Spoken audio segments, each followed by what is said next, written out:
பிரியமானவர்களே, 1 யோவான் 1ஆம் அதிகாரம் 7ஆம் வசனத்திலே நாம் இப்படியாய் வாசிக்கிறோம். அவர் ஒளியில் இருக்கிறது போல நாமும் ஒளியிலே நடந்தால் ஒருவரோடு ஒருவர் ஐக்கியப்பட்டிருப்போம். அவருடைய குமாரனாகிய இயேசு கிறிஸ்துவின் இரத்தம் சகல பாவங்களை நீக்கி நம்மை சுத்திகரிக்கும். இந்த ஒரு வசனத்தை நாம் வாசிக்கிற பொழுது அதிலிருந்து 2 காரியங்களை கற்றுக்கொள்ள முடியும். In order to have relationship with God, fellowship with God, we should be cleansed from all our sins. Number 1. Number 2 பாருங்க, in order to have relationship with our fellow brethren, fellowship with our fellow brethren, we should be able to forgive one another. அதைத்தான் சொல்லப்பட்டிருக்கிறது. இதற்கு ஒரு வழிதான் இருக்கிறது. அவர் ஒளியில் இருக்கிறது போல நாமும் ஒளியிலே நடந்தால். தேவன் ஒளியாகவே இருக்கிறார். தேவன் ஒளியாகவே இருக்கிறார். பாருங்க, உலகத்தை உண்டாக்கின பொழுது முதலாக அவர் ஒளியை தான் உண்டாக்கினார். வெளிச்சம் உண்டாக்கணும்னு சொன்னார். வெளிச்சம் உண்டாவதற்கு முன்பாக பார்த்தீங்கன்னா பூமி ஒழுங்கின்மையும் வெறுமையுமாக இருந்தது. ஆழத்தின் மேல் இருள் சூழ்ந்திருந்தது. தேவ ஆவியானவர் ஜலத்தின் மேல் அசைவாடி கொண்டிருந்தார். பிதாவாகிய தேவன் வார்த்தையை சொல்லி ஒவ்வொன்றாய் உண்டாக்கினார். அவர் முதலாவது உண்டாக்குனது தான் ஒளி. ஸோ ஒளியின் தேவனை நாம் ஆராதிக்கிறோம். அவர் ஒளியில் இருக்கிறார். ஆண்டவர் இயேசு பிறப்பதற்கு முன்பாக அவருடைய வருகையை குறித்து அறிவித்த ஏசாயா தீர்க்கதரிசி புஸ்தகத்தில் 9ஆம் அதிகாரத்தில் 2ஆம் வசனத்தில் இப்படி எழுதி வைத்திருக்கிறார். இருளில் நடக்கிற ஜனங்கள் பெரிய வெளிச்சத்தை கண்டார்கள். மரண இருளின் தேசத்தில் குடியிருக்கிறவர்கள் மேல் வெளிச்சம் பிரகாசித்தது.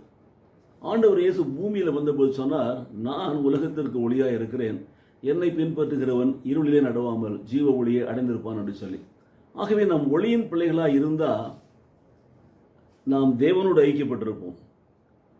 ஒளியின் பிள்ளைகளாக இருந்தால் ஒருவரோடு ஒரு ஐக்கியப்பட்டு இருப்போம்.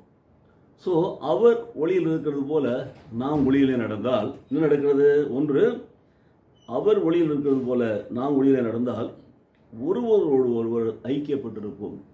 நாம் சக மனிதர்களோடு கூட ஐக்கியப்பட்டிருப்போம் என்று சொல்லப்பட்டிருக்கிறது. ஆனால் அதை தொடர்ந்து வாசிக்கிற பொழுது இயேசு கிறிஸ்துவின் இரத்தம் சகல பாவங்களை நீக்கி நம்ம சுத்திகரிக்கும் என்று சொல்லப்படுகிறது. இப்போ நம்முடைய தேவனுக்கு நமக்கும் இடையிலே ஒரு சுவராக தடையாக இருப்பது நம்முடைய பாவம்தான். தேவனோடு உறவு கொள்ள முடியாதபடி ஐக்கியம் கொள்ள முடியாதபடி நம்மை தடுக்கிறது நம்முடைய பாவம். அப்போது நாம் நம்முடைய பாவங்களை அறிக்கை செய்தால் அவர் நம்முடைய பாவங்களை மன்னிக்கிறார். நம்முடைய பாவங்களால் கழிவு சுத்திகரித்து நம்மோடு கூட அவர் ஐக்கியப்படுகிறார். நாம் ஒருவரோடு ஐக்கியப்படுகிறோம். அதுதான் ஒப்புரவாக ஆகிக் கொள்கிறோம். தேவனோடு ஒப்புரவாக இருந்தால் நிச்சயமாய் சக மனிதனோடு கூட ஒப்புரவாக இருப்போம். சக மனிதனோடு ஒப்புரவாக இருக்க வேண்டியது தான் தேவனுடைய சுத்தமாக இருக்கிறது பாருங்கள். ஆகவே ஒளியின் பிள்ளைகளாக ஒருவரோடு ஒருவர் ஐக்கியப்பட்டவர்களாக நாம் வாழ நம்மை அர்ப்பணிப்போம். அதற்காக நம்முடைய பாவங்களை அறிக்கை செய்வோம்.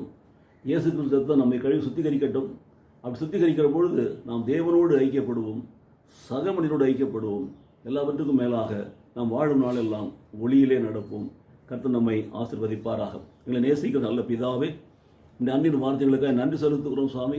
அவர் ஒளியில் இருக்கிறது போல நாமும் ஒளியில் நடந்தால் ஒருவரோடு ஒரு ஐக்கியப்பட்டிருப்போம் என்ற வசனத்தின்படியாய் நாங்கள் தேவனோடு ஐக்கியப்படவும், உலக சக மனிதரோடு ஐக்கியப்படவும், ஆண்டவரே எங்கள் பாவங்களை நாங்கள் அறிக்கை செய்து சுத்திகரிக்கப்படும். எங்களை தாழ்த்தி ஒப்புக் கொடுத்து நாங்கள் ஜெபிக்கிறோம். இந்த நாளிலே இந்த ரத்தம் எங்களை கழுவி சுத்திகரிக்கட்டும். தேவனுடைய அன்பு உள்ளத்தில் ஊற்றப்படட்டும். தேவ ஒளியின் பிள்ளைகளாக எங்களை மாற்றும். தேவனோடும் மனிதரோடும் ஐக்கியப்பட்டு வாழ எங்களை ஆசீர்வதியும். இயேசு கிறிஸ்து நாமத்திலே பிதாவே. ஆமென், ஆமென்.